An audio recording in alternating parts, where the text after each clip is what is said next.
100 players who shook the cup. Shook the cup.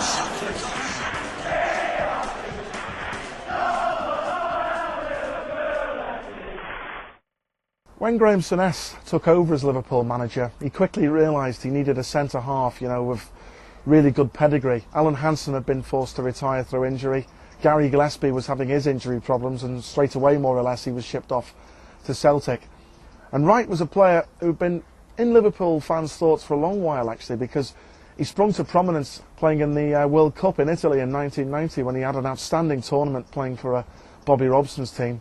Then he had a really good season for Derby County before Graham Souness paid over £2 million to bring him to Anfield. It was in the same week that Wright's Derby County colleague Dean Saunders joined the club. I think he suffered from a few injuries and loss of form when he first come, but put that behind him to captain the side to the 1992 FA Cup winning team over Sunderland. After that FA Cup final, I think it'd be fair to say Wright never really hit the scales of glory that many Liverpool fans expected him to go on to. It was only really when Souness left the club and Roy Evans took charge that Wright had a renaissance in his Liverpool career when Roy switched to 3 centre-halves. I mean, he really come into his own when Roy Evans went to a back 3, and then he was out for the first season, but got himself back in. I think he got very close to getting back into the England squad for Euro 96, but had to pull out with injury as well. I can actually remember a game in 1994 against Manchester United at Anfield, which Liverpool won 2-0 on the day.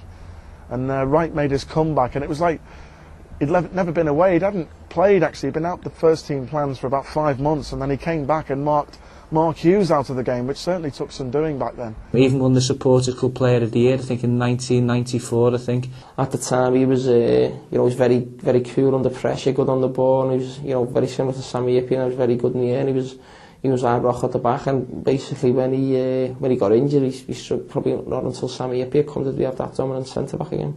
Wright did really well. Of course, another famous moment you can remember from Mark Wright was scoring in the European Cup Winners' Cup semi-final, a good goal at the Kop end, a header against Paris Saint-Germain, but unfortunately Liverpool ended up on the losing side. But Wright can be labelled a success in the Liverpool side purely because he captained the club to winning a trophy, the FA Cup in 1992.